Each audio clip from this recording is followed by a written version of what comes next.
Ray, what's going on, man? Welcome to the Dad Edge. How are you, sir? Thanks for having me. Oh, man. Well, number one, man, it's good to see you again. Yeah, I saw you not too long ago at one of our programs, and you look much better than you did there. But yeah, good times. Well, now you got me curious, man. What do you mean by that? You just looked a little, you're a little battle worn. It was a rough day, a little dirty, a little gritty, a little sweaty. But that's part of the transformation, right? Showing the young man how it's done. So leading by example. You're not kidding. And for those of you guys, you heard it in the intro. Obviously, Ray is one of the lead instructors, if not, are you the lead instructor for Squire? Bedros says that, but I just think it's to soothe my savage ego. Yeah. Which just means I'm the one that gets yelled at when things go bad. Bedros Keuilian is not a man you want to disappoint. We'll leave it at that. Right. No, yeah. I get it, man. So what we're talking about here, guys, is obviously the Squire. I got to tell you, though, that program, just to kind of give guys a taste of what it was, that program has served my son and I's relationship, our interaction, our communication, ever since we did it. And it's one of those things that we've elevated our relationship in a place that, it was already great, but now it's just like, man, like we have that bond. Like we went through some pain together. We went through some learnings together, right? We got really vulnerable, authentic with each other in that thing. It was awesome, man. It was really awesome. Yeah. Pain is growth, and I tell all the dads, you're never going to collectively, you and your son are never going to grow unless you guys know. And what happens, I feel, in today's society with the father-son relationship is there's been a disconnect, right? Dads are busting their butts, working. Sons, you've got all this social media stuff. So what do? We kind of take a step back, no social media, no nothing. And we just create, right? How was this country founded? Blood, sweat, and tears. We give you a little taste of that. But we're also, what's so amazing is for the Squire program, because it's the program we run in Chino Hills. Now we're running it in Chino Hills. We're running it in Maine. We're running it in Austin, Texas. And Bedros might be opening a Florida up. So that's amazing. We're talking about, franchising this. And when I say we, Bedros, franchising this in a year or so. But what we're doing is we're instilling the same message that dads have been instilling to their sons since the day they were born, right? There's no difference, but sometimes young men, they know everything, right? I have a son who's 27, they know everything, right? It doesn't matter. We did too. Of course we did. And sometimes it's great just hearing it from an outside perspective, because I've said the same darn thing that you guys have said. I remember I was doing this when Ryan Mickler was on with Brecken, and I literally said something that he's been like drilling into Brecken's head forever. And Brecken looked at me and was like, yeah. And Ryan looked at me like, you SOB. And I was like, I know, because sometimes young men just need to hear it from a different frequency, right? An external frequency that comes in.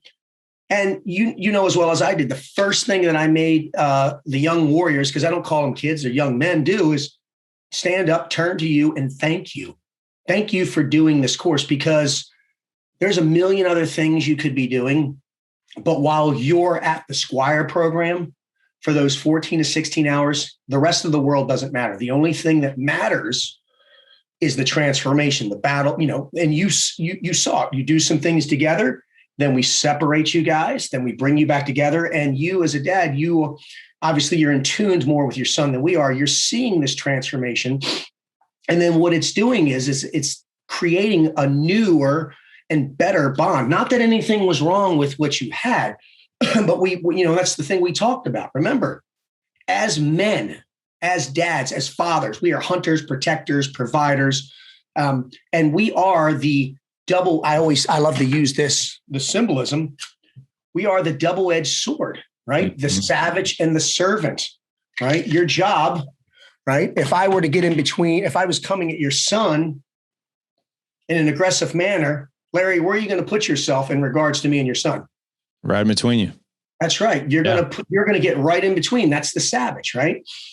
But make no mistake about it, dads, sons, your job is to serve. Eventually you will have a family. And right now, his job is to serve the family as he's ingesting knowledge from you, because he is your heir. He's passing on your legacy.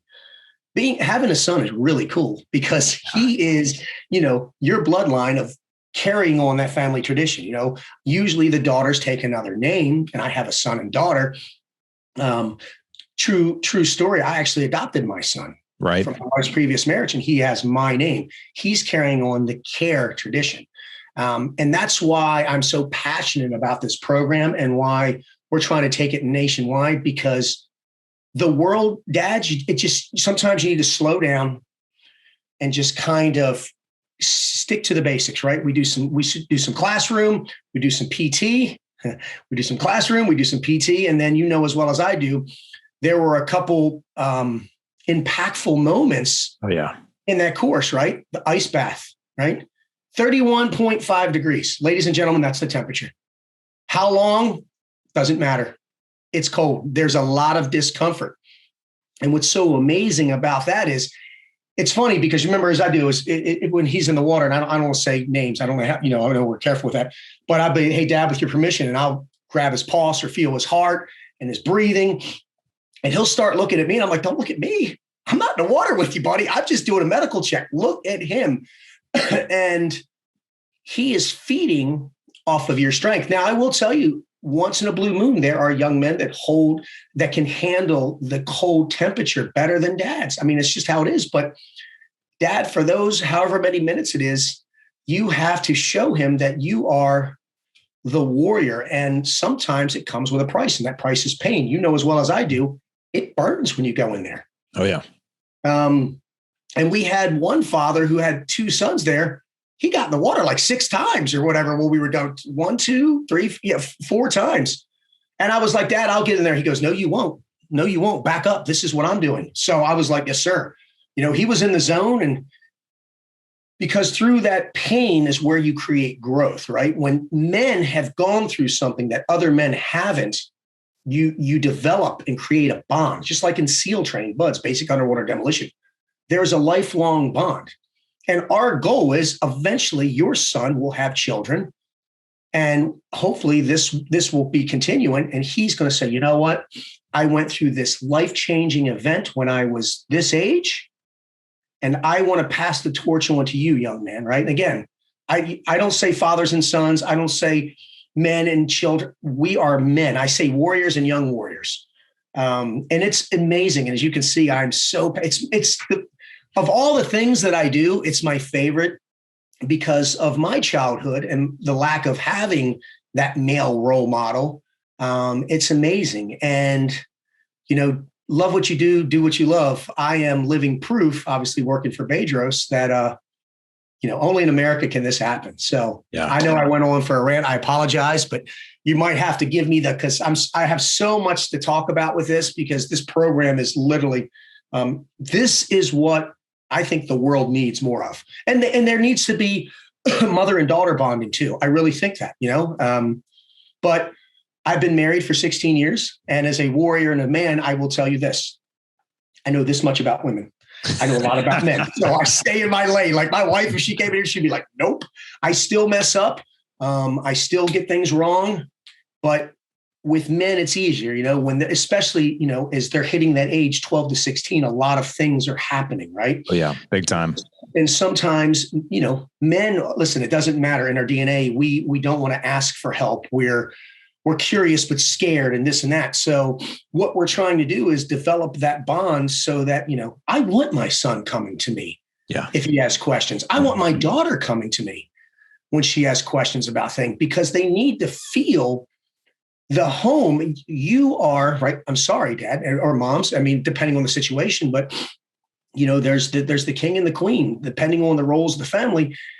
That young cub needs to be able to come to you and feel confident and secure that it's, because the worst thing that you ever do is be like, oh, that's stupid, or I'm too busy. And no offense to the dads in America, but I'm hearing this a lot, right? You have got to make time. And one of the things that we teach, because we run 3 courses, is, and I know it sounds like a cliche, Dad, but that's the way you do it. You have to have date night. I have date night with my wife.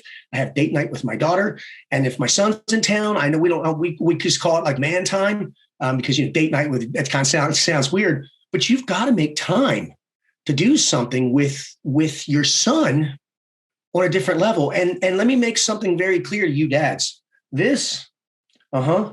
is not time. This goes down and away. I had lunch with my daughter the other day, and she's like, Daddy, you have a call? I'm like, no, I don't. No, I don't. For this X amount of time, what your children, what that young warrior needs to know is there is no other place on earth you'd rather be. And that's what we're doing. And the fact that, you decided, you made the decision, obviously you spoke to your wife, Larry decides he's going to show up with it, and your son's a warrior, man. He's a beast. He is. He's a beast. I'm going to show up. I'm going to put the world on hold, because that's exactly what you're doing for 14 to 16 hours, and do that. You know what's amazing is when the course was done and graduating, this is what you're used to seeing. And you're not seeing that. What you're seeing is his dads are talking. Now the young men will jump on their phones, and you think that's a cliche. No, it's not.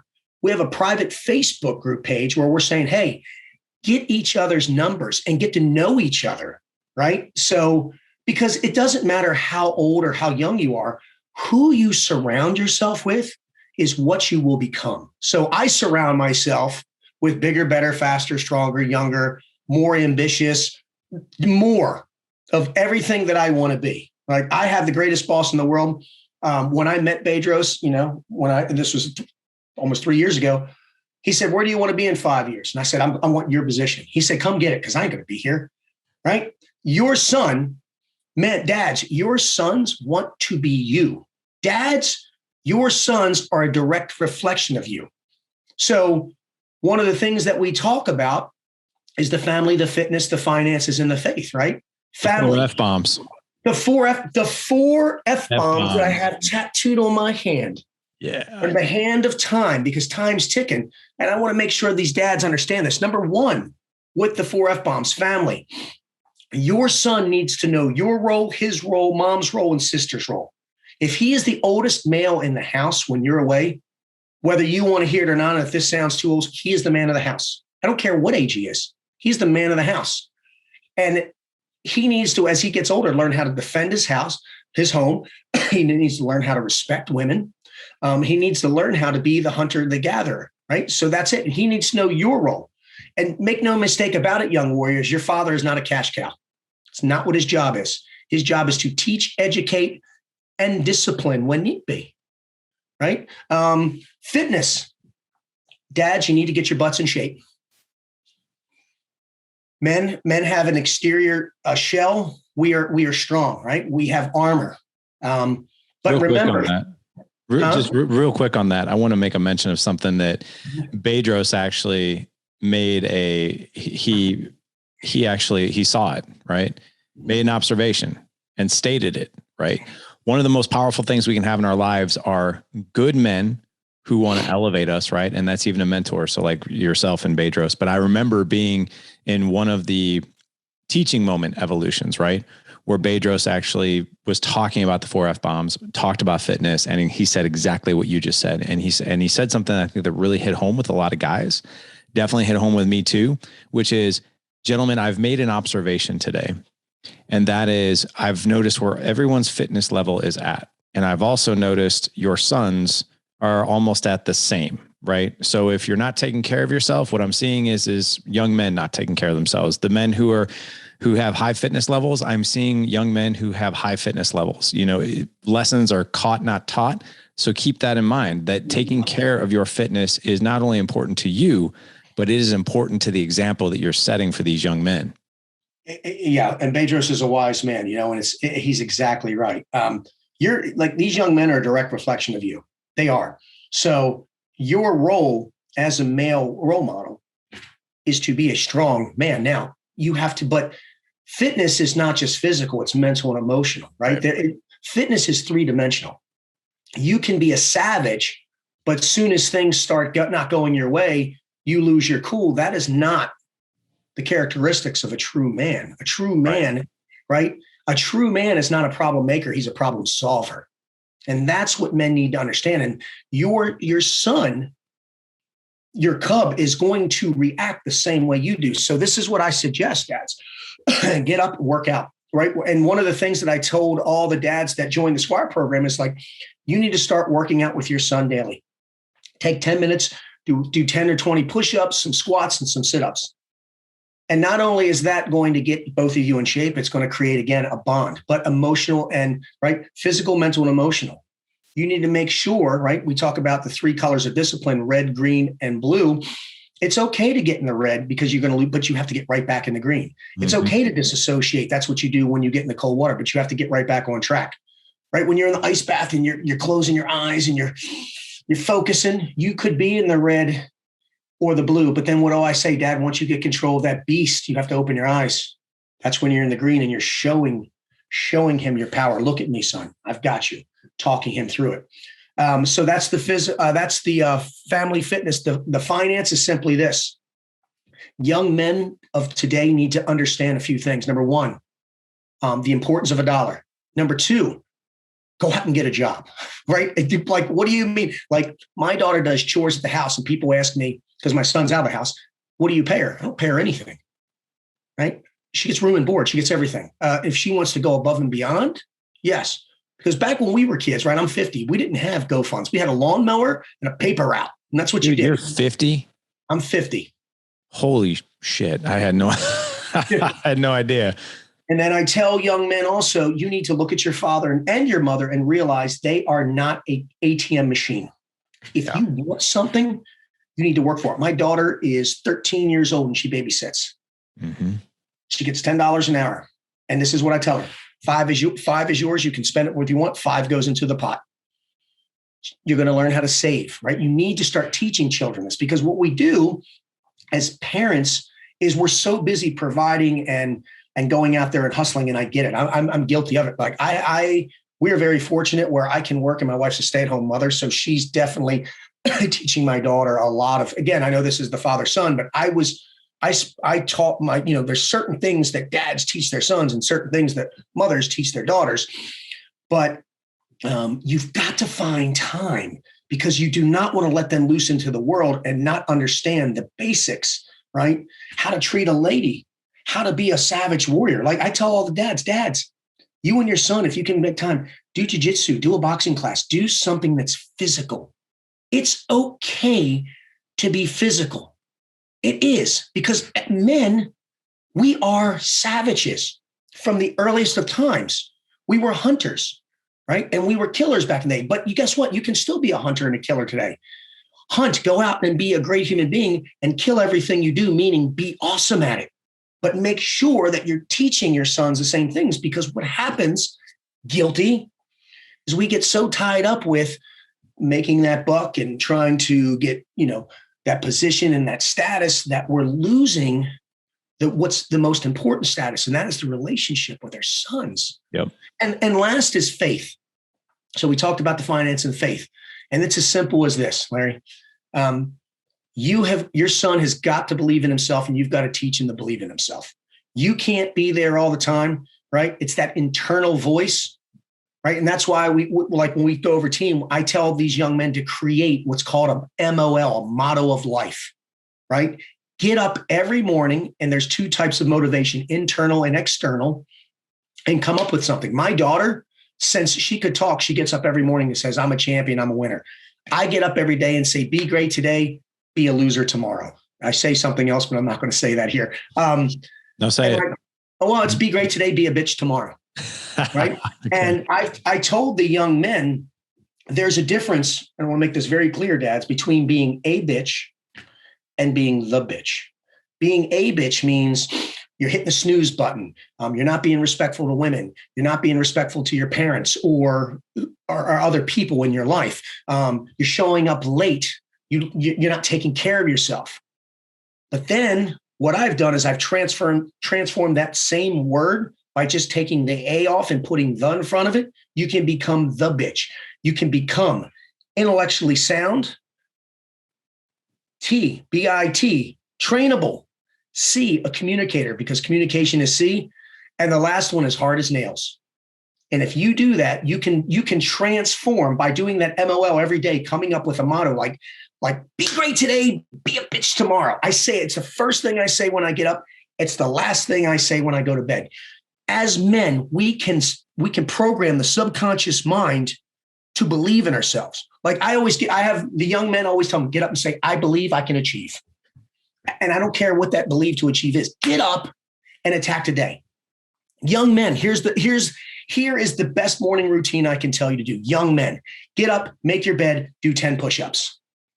Go downstairs, see your mom and dad, and first thing you should do is tell them you love them, because, ladies and gentlemen, make no mistake about it. Real men tell other men and people that they love them.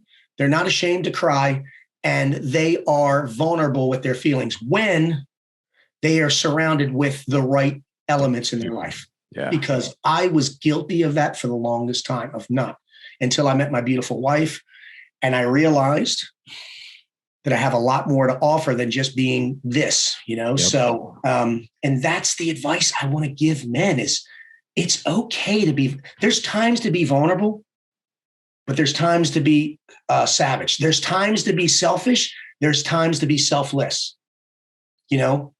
And the one thing that I can tell every father and son on this planet is this. I always ask the dads, every father asks is this, like, how many children do you have total, Larry? I lost count. There's too many of them. I have 4 boys. 4 boys. Right? Yeah. So normally when I ask a father of his tribe, of his pack, of his family, what is your why? He always says the same damn thing. It's my wife and my boys. Then in that same sentence, I'll be like, well, Larry, what do you want to be in life? I want to be a better, and usually they always say this, I want to be a better father. I want to be a better husband, and I want to be a better provider. I love it. How can you accomplish that if your why is your family? That's not a why. That's motivation. That's drive and desire. Your why, men, has got to simply be this. I'm not asking you to lower the standards of your family. I'm telling you to raise the standards of yourself and realize that you need to be selfish with your why, and your why is you. If you want to be better at whatever it is, you have to surround yourself and learn how to be a better version of you. And the way that you're going to do that is going to courses like this, reading, educating yourself, surrounding yourself with subject matter experts who have been there and done that. And people always ask me, Ray, what's your credentials? It wasn't I was a Navy SEAL and I was in the CIA. It was I failed as a father for the longest time. And I took responsibility and acceptance that I was doing it wrong. I surrounded myself with better male role models who hold me not just accountable, above, right? I don't meet the standards, the expectations. I exceed them. And what is the ripple effect of that? My family. I have a better family life. That's what it's about. So 2 questions for you. Sure. I want to take them one at a time. Mm-hmm. First question is this, because I think you can answer pretty quickly, which is most men, we view this completely backwards, right? And we do this actually from like a really noble place. It's like, man, I don't have time to take care of me, right? I don't have time to do this. I feel guilty doing this. Mm-hmm. Time and guilt and resources, right? So if I'm taking care of me, that's selfish and I can't possibly take care of other people. And it comes from sort of this, imaginary noble place, right? So my question is, why do we do that? So that's question number 1. But the second question of this, I really want you to share your story of what that looked like. Like what was going on in your life that you were failing as a father? What was the aha moment that you were like, hey, I've got to right this ship. And this is, and most importantly, how did you do it? I know you said you started surrounding yourself with other people, pouring into yourself, but what did it really look like? All right. Well, let's start with the last question, and I'll have you ask me the first one. Cool. So for years I was working for the CIA after my SEAL teams, and I was deploying in a very rigorous schedule, 6-8 months out of the year. I go away for 60 to 90 days, come back, back, forth. Well, when a man sees enough battle and war, it eventually takes its toll on him. So what was I doing? I was leaving and coming back 90 days later, acting like I had just left for a day. Well, guess what? Families evolve. Your wife evolves. Your children evolve. The men get older. And I was trying to pick up right where I left. Had a lot of PTSD. I had a lot of bad things happening. And it was just bottling itself up. So I was on the verge of getting a divorce. And I was going to lose my family. And at first I was like, whatever, I'm a warrior. And then all of a sudden I thought about it and I was like, you know what? I've spent most of my life alone and I don't want to be alone. Yeah. And I don't know how it hit me, but it was like hit me with a ton of bricks. I was like, okay, I need to change my occupation because destruction is not an occupation. It's an obsession. And I need to seek some help for the PTSD, the demons. And I need to prove to my wife, who is really the only person that's ever really believed in me. I mean, literally, in my life, my wife and Bedros are probably the only two people that have ever really believed in me. Right? I was always told I was nothing as a child. So I did those things. I applied for a new job, and when I met Bedros, I explained to him what was going on. And it was hard. I told him, listen, I'm not the biggest, the fastest, the strongest. I'm not going to make you the most money. And Bedros is like, wait a minute. This is not how a job application or / resume, this is not how this starts, an interview. I said, but no one will be more loyal and no one will outwork me. I'm Colonel Hal Moore. I'm the first one on the battlefield and the last one off. He held out his hand and he said, you are hired. And I was like, yes. So that was number one. And after that, we had some, he said, let's talk about some other things, right? So as a man, I was scared to get counseling because I didn't want people to know the things that happened to me as a child and this and that. So I had to lower, because men build up walls around them. I had to lower my walls and seek treatment. And the first thing I had to do was apologize to my wife and tell her this is what I'm doing and see if she would even accept those terms. And she did. Thank God. And I told her it's, change is going to happen overnight. It's going to take time. And I've accepted the fact that I'm constantly evolving and changing. Relationships are like taste buds. They change. People evolve. We have to learn how to grow together. And no offense, it all kind of stemmed back from when all this hit me. I literally went, holy shit. If I'm doing all these things and my son is a sponge, because remember, I adopted my son. Right. What legacy am I leaving him? What am I teaching him? And literally it was, sorry. You're good, man. Yeah, I'm sorry. I didn't want to teach him that. And you're sorry. No, man. So yeah. Good. So I made the physical, mental, and emotional decision right there. How do you make a Navy SEAL cry? That was it. I'm strong. I'm this, I'm that, and I did it. And my son is now 27 years old, and he has a family. And I can only hope that I caught the demon, the cancer, if you will, in time. I have a much better relationship with my wife and my daughter. And I will tell you this right now, as a father, as a husband, as a man, the one thing that I do now that I never did before is I am not scared to ask for advice. You've met the instructors, Matt, Aaron, Steve's a beast, and Bedros.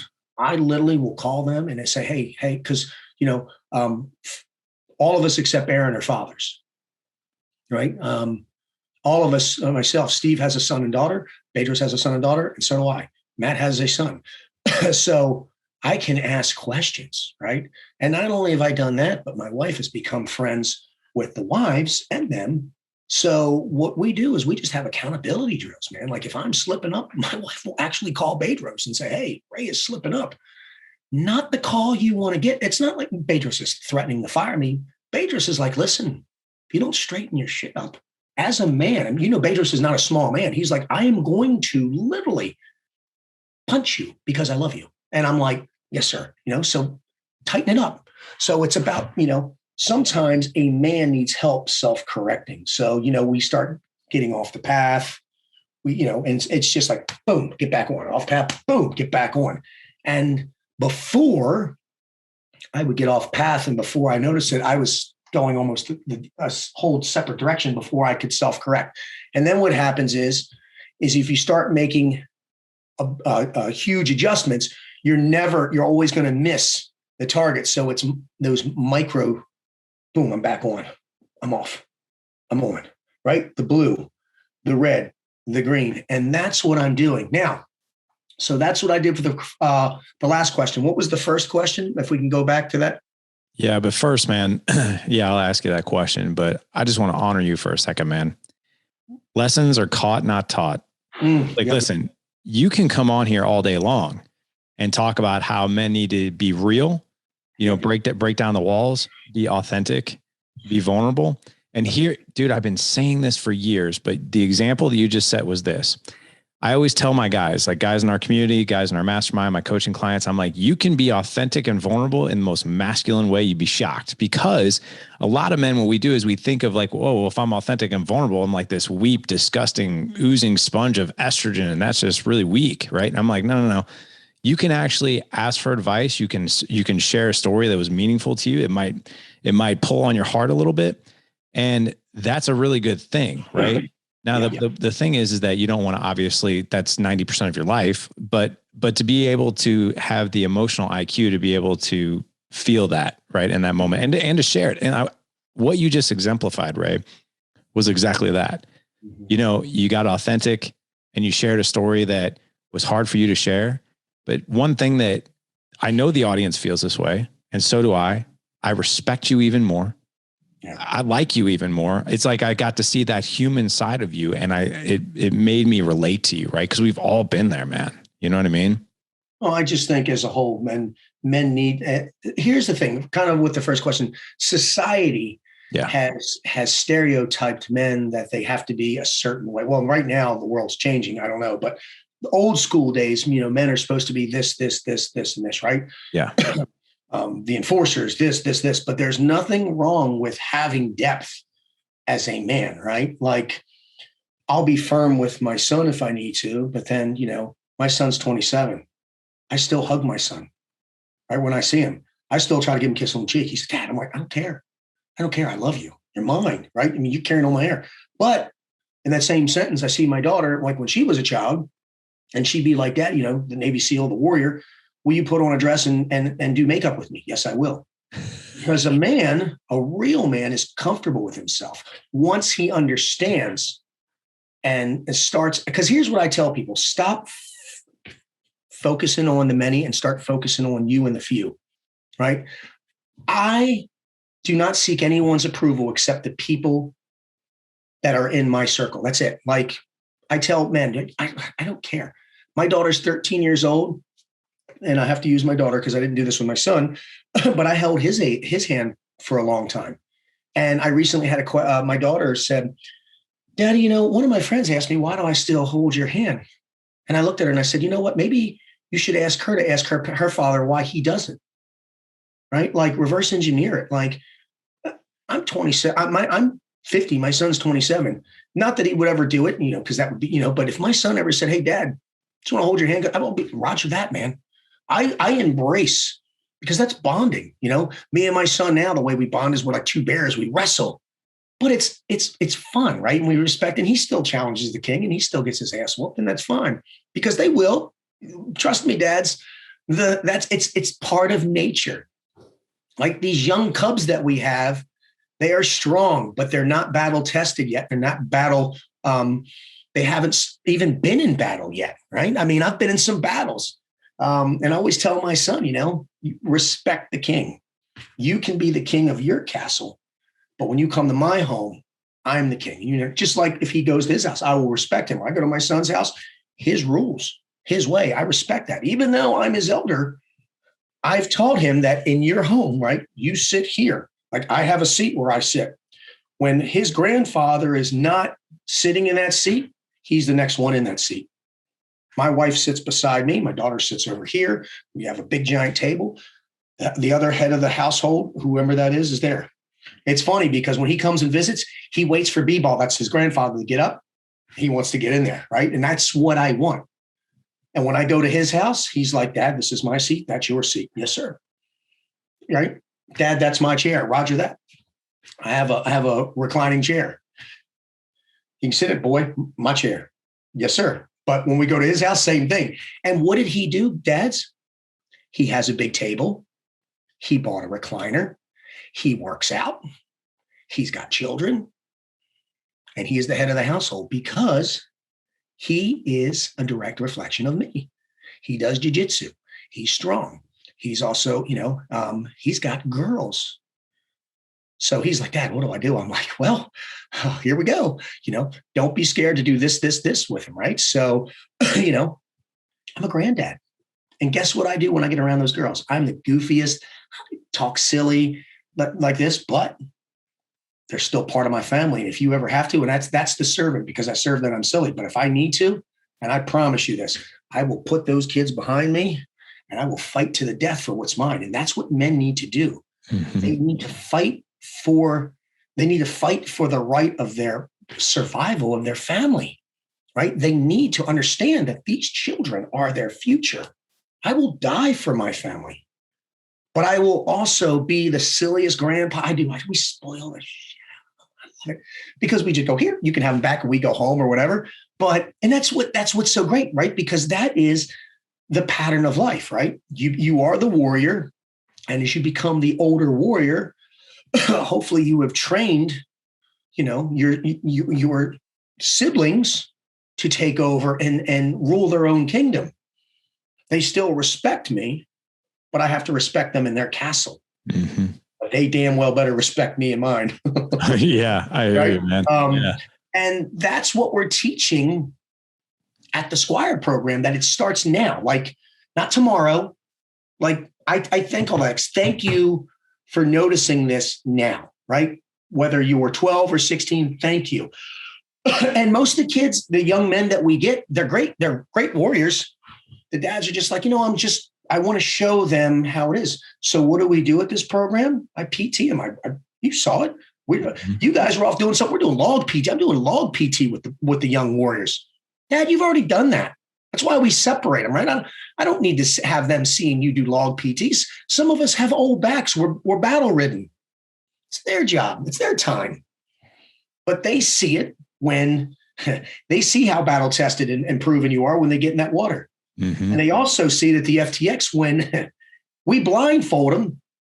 And if they don't listen to you, here, let me ask you, watch this. What happens if they don't listen to you? What would happen to them during that course?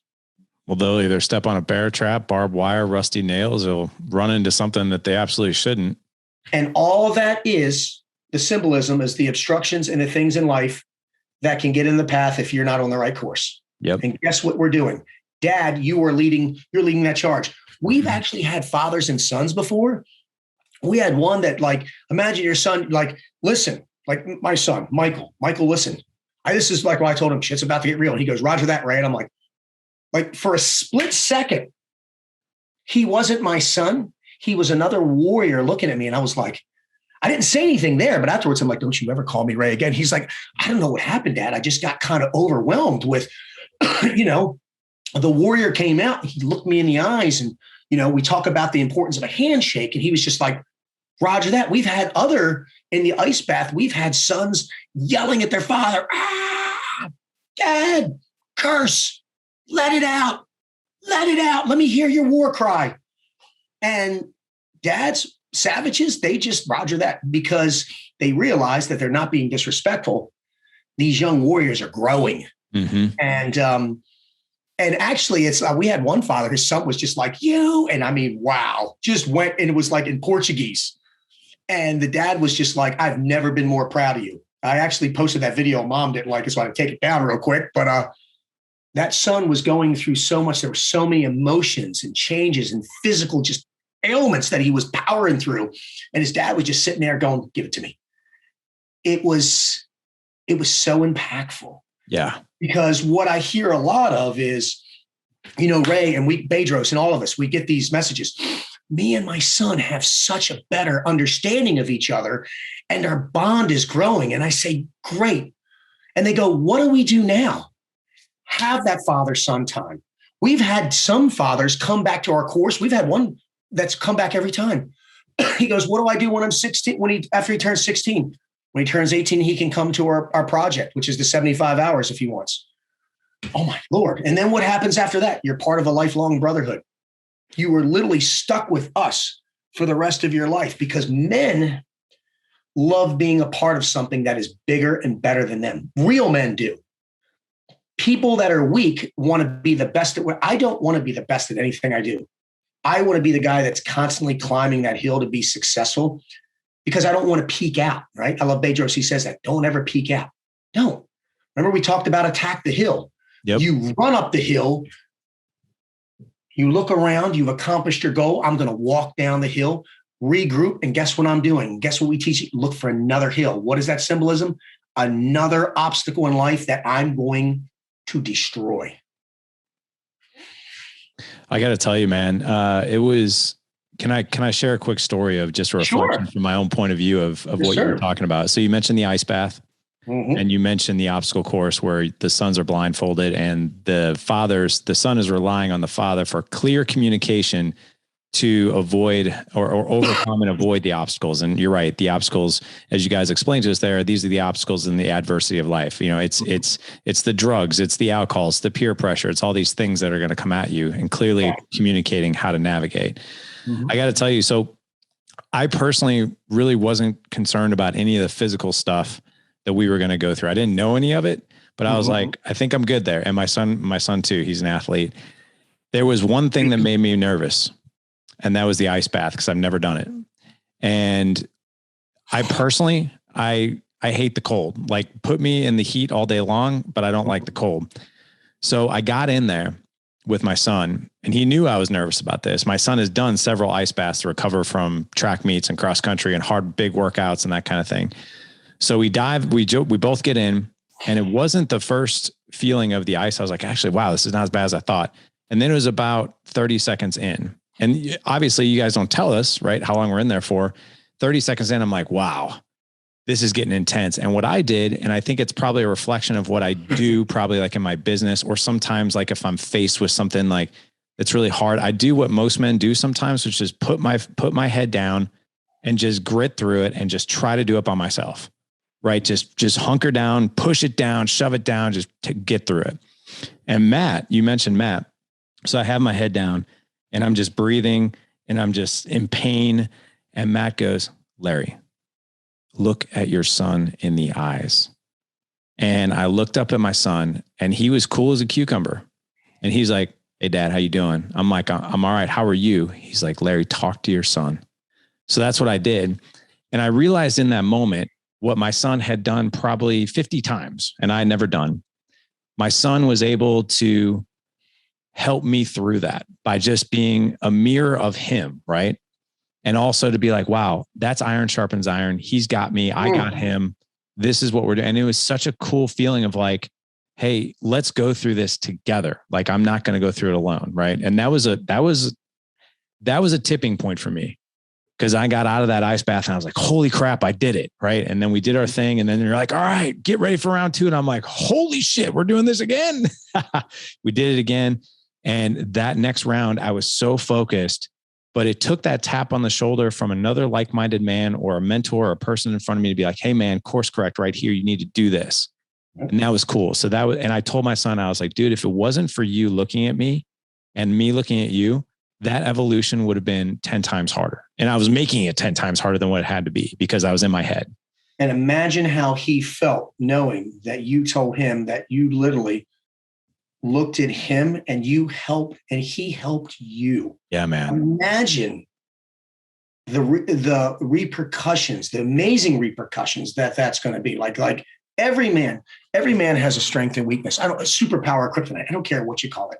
And the only reason that he was more in tune with you is because he'd done it a bunch of times. So this is what I tell all you warriors out there. Like if you've done it once and you've done it twice, your ass needs to either to be taking cold showers every day, or you need to do what I do, go out and buy a tub, fill it with ice once a week and do it.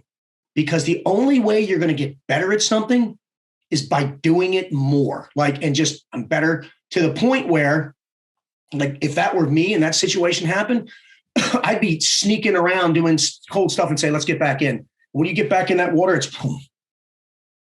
Let's do it. And it's not a competition. We're getting in for 3 minutes, son. Boom. And we're going to get how do you feel? Good. Let's get back in one more time. Boom. Let's do this again next week. Yes, sir. Because you were mentally and emotionally getting stronger. The physical, this is a shell. This is an external thing. These things, they heal. It's on the inside where you're really developing that warrior mindset. And the thing is that's great for him to see that too. Wow, my dad only got in twice and he did better. But what does my dad want to do? It's not a check in the box. It's, man, I'm going to make another bunch of boxes and I'm going to do it again and again and again and again and again, because it's good for you and it makes you grow, because it is uncomfortable. Right? I mean, people pay money for this stuff, cryo and all that stuff. Hey, guys, save your money. Go get a shit ton of ice, throw it in there, get a thermometer, 31.5 degrees, stay in it for 3 minutes. You will not be happy, but you will build a tolerance and you will get better. Right? And that's what it's about, building a tolerance and getting better at everything you do in life. Yeah, man. There's times when I don't want to get up, but guess what? I get up. Because it's not just about me, right? It's about my legacy. Yeah. My beautiful wife, my son, my daughter. Right. What kind of an ambassador am I if I'm not practicing what I'm preaching? Like telling my son, listen, hey, I want you to cut off on the fast food, and not that I would, right? And you need to get your butt in shape, but yet I'm 20 or 30 pounds overweight. How dare someone do that? How dare someone? Or maybe a better thing is, like, my daughter just had shoulder surgery. Daddy, can we go to the gym? Yes, we can. As soon as you get cleared, Daddy will take you to the gym. I don't care. I will put my calls on hold and I will do that. When my son comes home, he always visits. Dad, can we go to jiu-jitsu? We sure can. My wife's like, but you have I'll find. Nope. It's easy to go like this. Hey, you know what? I have something come up. I will call you in an hour later. Right now, I have to focus on what's important. That's my family. And I think the minute that fathers, dads, warriors start realizing, because remember, the question you asked me before is like, men don't have time. And here's what I'm going to tell you. It's bullshit. There's always time. You know how you do it? You either get up early, you go to bed later. That's it. Like, dads, if you don't have time to work out, this is what I say. You get up 15 minutes earlier and do 100 push-ups, 100 air squats, and 100 sit-ups. I can't do push-ups. Do them on your knees. I don't care. Do them while you don't have to video it. This isn't Instagram. We're not going to make you famous. But guess what's going to happen after about 2 or 3 weeks? They're going to get easier, and you're going to get more tone, and you're going to feel better. And what's that going to do? It's going to increase your confidence. And then what do you do next? What do you do after that? Just like the ice bath. Do 105. Do 110. Right? Do as many as you can in 15 minutes. Dads, if you're telling me you can't get me, if you just jump up and you run to work, you're getting up too late. All right. You're either going to bed too late. Right? That's what do I do? Still, I lay out everything for the next day. I have my clothes laid out. My wife does it. My daughter does it. I get up, make my bed. Admiral McCraven, we love you. Bill, I knock out, I do 1,000 push-ups a day. I knock them out. That's how many you do? I do 1,000 push-ups a day. I know at the program, that was how we kind of kicked things off. And everybody, you talked about how you have an accountability partner for your push-ups, but you never told us how many you do, but you do 1,000. I do 1,000 a day for 5 days a week. And then on Saturdays, I do 1,320 in 1 hour. That is 22 push-ups on the minute, every minute for veteran first responder suicide. The actual number is 30, but that gives you no time to rest and you have the lactic acid buildup. So right now I have a worldwide crew of people that do them with me. And this is my mantra in life: do more, do less, just do. That's what I tell. Just do something. Ray, I can't do push-ups. Fine. Get on here, do squats. I can't do them on your knees. We have one gentleman named CJ. He's got cerebral palsy. He doesn't. We've had paraplegics that get on and they just blink. Show me you're doing something and I will not judge you. I call it the power hour of positivity. We have a lot of, and guess what? We have a lot of now getting on there. Fathers, sons with their wives and their daughters. Why? Because fitness is a lifestyle. And if the king is leading the charge, guess what they're going to do? It's okay, dads, to program your young men to be warriors and to be athletic and to be alphas and to be open car doors for women and treat women with, it's okay. Don't worry about what society says. Old school was the best school, right? I don't care. I have opened a car door for my wife since the first day we went out. I've done it since the first day I brought my daughter home from the hospital. My son doesn't open a car door for his wife. I will punch him right in his head. Boom. You were taught better than that, boy. He's got 3 girls. Open the car door for them. Because guess what? You're embedding in their DNA how they should be treated. And if I wrap him in the head because he had a moment, big deal. You're a warrior. You can deal with it. Take accountability for it. Take responsibility on it. Shame on you, boy. I taught you better than that. But guess what? If you're laying out those kind of rules, you better be stepping up. I mean, there's times when my wife will jump in the truck real quick before I can get her. My daughter, she will not open the car door for herself. She can't. Right? I do that. I taught my son the same thing. Like, listen, when you sit down and you're on a date, and if somehow your food comes out before a woman, never eat your food. I just had this with my daughter the other day. We had date night. I took her to Cheesecake Factory. My food came out about 3 minutes before it. Daddy, go ahead and eat. No, ma'am. First, she didn't say anything. Then she said I could eat because I taught her that. And I said, you know what? A gentleman will wait. And I'll wait. And I opened the car door for her. And I always tell my daughter, same thing, like a man. You're picking a young woman up. You better have a clean car. You better look good. You better be on your best behavior. Because no matter who you are and what you're doing, there's a million other people out there that want to be you or want to have what you have. So you have to be grateful, not greedy. That's the first thing I teach. Be grateful, not greedy. You know, there's always people doing better, but there's a lot more people doing worse than you. And that's what we instill in these young men. I am embedding in their DNA that they are warriors. And life is a battle. And you've got to be the best version of you can be to be successful. And the strong survive. I'm sorry. If that offends anybody, it's usually because they're weak and they're offended. I don't take offense to things like that. I am a modern day knight. I'm a savage. And I am going to, I'm 50 years old and I out PT most people. Why? Because I am physically, mentally, and stronger than most people because I work hard. Because that's my work ethic. My son has the same work ethic. My daughter has that work ethic. Dads, I get it. You have a father, son, but if you have daughters too, guess what? You have a responsibility to them too, right? Just like I taught my son. Before I asked his mother for permission to marry her, guess what I had to do? I had to go ask her father, who's the size of Nebraska. And my wife was in 2 shitty relationships before me. Right. And I sat there and I took him out to his favorite place and I sat there and I'm sweating like I stole it. And I did. And I remember the day like it was yesterday. I took him to Uno's. He had his big cup of sweet tea and I'm sitting there and it's like, he's a monster. And I'm like, usually he goes by Bebo and I called him Mr. Renna. Oh, it's Mr. He knew, Mr. Renna. Sure yes, he did. Yo, sir. So finally he just took a giant drink of his glass that looked like a shot glass and put it down. And he said, Ray, before we start this, why should I say yes? Because of the scars that happened.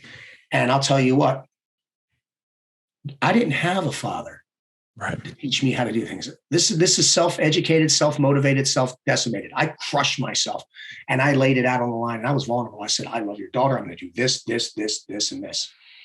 He said, if you can do that, I'll give you my blessing. If you can't, I'll kill you. And my response was, yes, sir. And I mean, guys, I was sitting up straight. I was everything that I could be to make this happen. And it was 16 years ago. I'm still grinding. There she is. I'm not saying go do that, guys. A reminder that keeps me in check. So that's actually her on your arm? That's actually her. That was our wedding picture when we had pictures taken long time ago when we were in Cancun for our honeymoon. Or excuse me, we were in Punta Cana. Oop, I got that right. Sorry, Punta Cana. But that's what a warrior does. Yeah, he'll ask the elder for permission. And I don't know what I would have done if he said no. I don't, because I respect that. We would have have a conversation. But we're going strong. And I love my life because I've learned how to, I'm understanding what the true meaning of a man is, right? And that bond between my son. I talk to my son. My son lives on the other side of the country. I talk to him 2 or 3 times a week. People are like, how do you find the time? My question is why don't you find the time? Yeah. Why? How? Right. That's the thing. Whenever people always go, why me? Why me? Why not you? Right. Same thing. Why not you? Like, oh, I'm not where I want to be. Why me? Why not you? Are you putting in the work? No. Or why is my son doing this? Do you have time? Are you teaching your son? Well, don't well me. Don't well me. Mm-hmm. I don't want to hear it. I'll keep my son to 2:00 if I've got to instill a message. I don't need sleep. What I need is to create relationships and bonds. That's what it's about. So dads, my advice to you is right. Prioritize, strategize, monetize. Monetize is not always from a monetary standpoint. Monetize, create wealth by creating relationships and bonds with your son. Prioritize what's important, your family, your fitness, your finances, and faith. Nothing else matters. And the faith is, listen, I get it, you got to provide, but you got to provide at a cost. There has to be balance. Physical fitness, workout, dads. Teach these young men how to work out. Teach them how to defend themselves. It's their duty and obligation in life. This has been going on since the dawn of time, since cavemen. It has. Nothing has changed. If we need to be cavemen, we still are. We're just more refined. And if you want to be a modern day knight, if you want to be that savage servant, you've got to put in the work. And you need, because leaders do three things: they lead, they listen, and they learn. They lead from the front. They lead themselves, and they lead always. And they lead by example. They listen. Difference between listening and hearing is simply this: when people are hearing, they're just waiting to talk.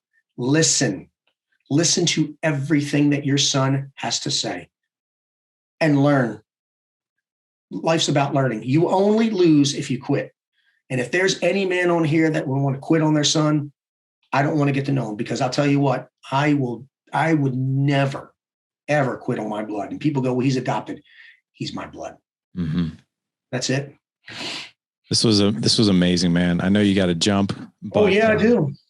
But this was awesome. I want to make sure everyone can find out. I know that there are dates set for the Squire program. Yes. And hey, just so you guys know, there have been, one or two conversations. Hopefully we're going to bring one of these to St. Louis. Ray, I'd love to talk to you more about that because it's needed here in the Midwest. Yeah. I'd love to, Yeah. We can be found at squireprogram.com. Literally, you go on there, you fill out the application. We have like four different events going this year. Bedros may open another one, maybe two. We can start there, and that's a great thing. And then from there, what we do is we have an event. We have a different program for just the dads. But right now, my main focus is if you are a father and you have a son between the ages of 12 and 16, go to squireprogram.com. And I promise you, men, this. We are changing lives one father and son at a time. Absolutely. And from someone who went through it, I can't recommend it highly enough, guys. I cannot recommend it highly enough. We're going to have all of Ray's links in the show notes, as well as the Squire program, a link for you there. It's going to be at thedadedge.com/359 for this show. Again, thedadedge.com/359. Ray, thank you so much, man, for the show. It was awesome. And dude, I look forward to continuing the relationship with you, man. Thank you, sir. Thanks for having me. You bet, brother. See you soon.